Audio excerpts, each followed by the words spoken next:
There is a question that, is there any difference between theater acting and film acting? Obviously.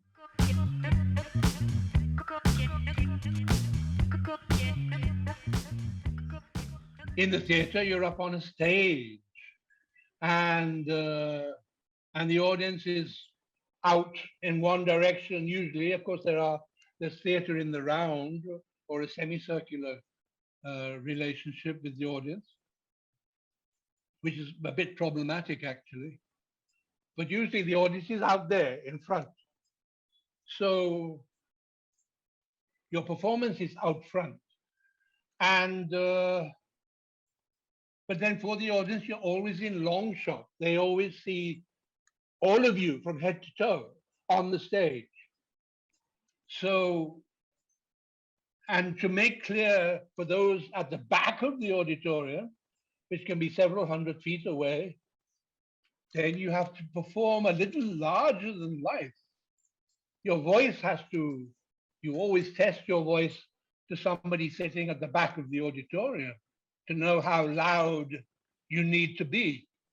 Otherwise, if you're not heard, then what's the point? The audience is going to get very restless if they can't hear you or understand what you're saying. So theater is about playing frontally to a live audience, and projecting. It's projected. It's larger than life, somewhat, unless it's a very intimate theater, a studio theater, where the audience may be within touching distance. But then film is so different. The audience isn't out there. The audience is the camera, and the camera can be right there. It can be this close, where you don't have to project anything.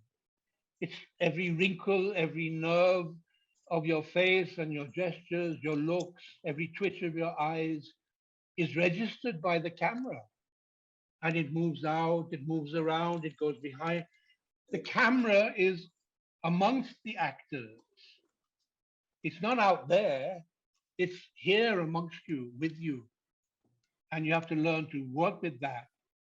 And very rarely do you look into the camera, because obviously that breaks the illusion that you can't see the people watching the movie eventually. So you never look directly into the lens unless you're a newsreader looking into the lens. That's your role, to look into the lens.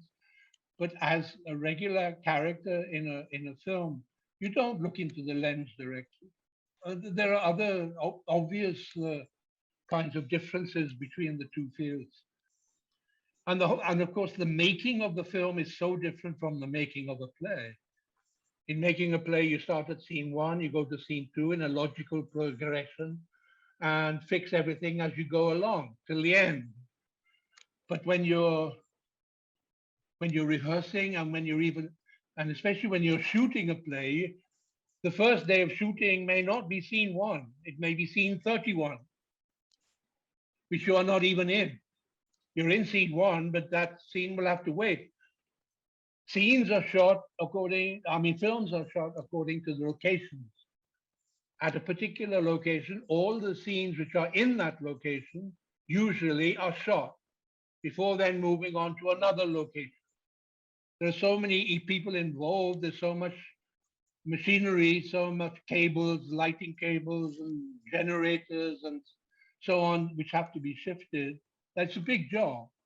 It's like an army on the move when a film unit moves. So the tendency is to shoot all the scenes in a given location together. So the first scene of shooting, like I said, is scene 31, not scene one. It doesn't go in a logical. Scene one may be the last scene to be shot. Who knows?